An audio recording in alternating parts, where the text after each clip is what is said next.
अस्सलाम वालेकुम बच्चों, आज हम एक नए चैप्टर की शुरुआत करेंगे। चैप्टर 11, उर्दू में इसे हम 11 कहेंगे। चैप्टर का नाम है दूध के दांत। तो आइए पढ़ना शुरू करते हैं। एक दिन साजिद स्कूल आया। हमने देखा कि उसका एक दांत गायब है।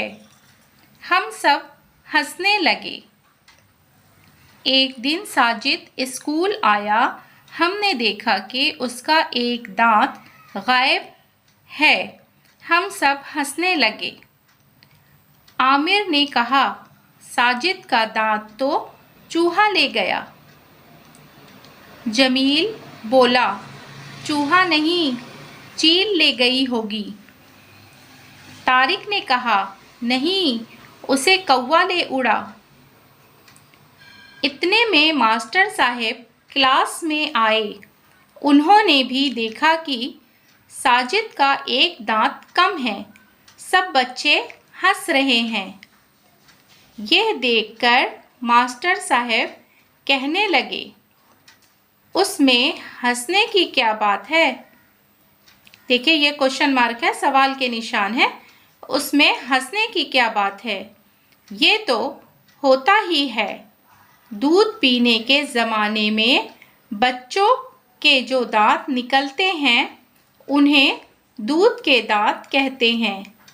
जब उम्र 6-7 साल की हो जाती है, दूध के दांत गिरने लगते हैं। फिर नए और मजबूत दांत निकल आते हैं।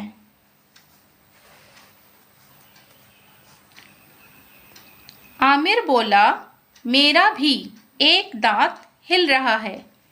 आमिर बोला, मेरा भी एक दांत हिल रहा है।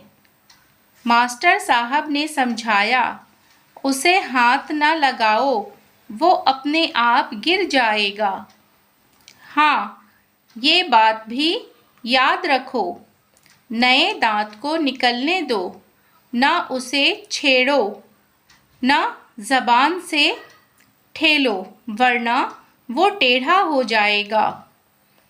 जब नया दांत निकलता है तो उसे कुछ भी नहीं करना चाहिए, ना छूना चाहिए, ना जबान से ठेलना चाहिए। वही समझा रहे हैं, वरना वो टेढ़ा हो जाएगा। एक बात और याद रखो, मास्टर साहब ने कहा, एक बात और याद रखो, अपने दांतों को मिसवाक, मंजन या ब्रश से रोज़ाना साफ किया करो। दांत गंदे रहेंगे तो मुंह से बदबू आएगी। दांतों में दर्द होगा, उनमें कीड़े पड़ जाएंगे। दांत गंदे रहेंगे तो मुंह से बदबू आएगी। दांतों में दर्द होगा, उनमें कीड़े पड़ जाएंगे। दांत भी अल्लाह ताला की एक नेमत है। इस नेमत पर अल्लाह का शुक्र अदा करो और उन्हें साफ रखा करो। अब देखिए, हम पढ़ेंगे मानी व इशारात। गायब, गायब के मानी हैं गैर मौजूद, छुपा हुआ, पोशीदा। गायब के मानी हैं गैर मौजूद, छुपा हुआ, पोशीदा। हाथ लगाना मतलब छूना, हाथ लगाना मतलब छूना। छेड़ना, छूना, हाथ लगाना। ठेलना, ठेलना के मानी है धक्का देना। नेमत, इनाम दी हुई चीज़। नेमत के मानी है इनाम दी हुई चीज़। आप एक बार फिर से पढ़ करके देखें। गायब, गैर मौजूद, छुपा हुआ, पोशीदा। हाथ लगाना, छूना। छेड़ना, छूना, हाथ लगाना। ठेलना, धक्का देना। नेमत, इनाम दी हुई चीज़। देखिए बच्चों, आज हमने सीखा है चैप्टर दूध के दांत। इसको मैंने पढ़ने बताया है, आप इसी तरह से पढ़िए। आप पेज को देखिए, स्क्रीनशॉट खींच लीजिए और इसको लिखने की प्रैक्टिस कीजिए। पढ़ने के साथ साथ लिखना भी आना चाहिए। मानी व इशारात मैंने बताए हैं। देखिए, मानी है गायब, हाथ लगाना, छेड़ना, ठेलना, नेमत। इन मानी को आप स्क्रीनशॉट खींच लीजिए और इसको अपनी कॉपी पर लिखिए, याद कीजिए। मानी याद करना बहुत ज़रूरी है। अगर मानी आपको समझ में आएगा तो आपको चैप्टर पढ़ने में आसानी होगी।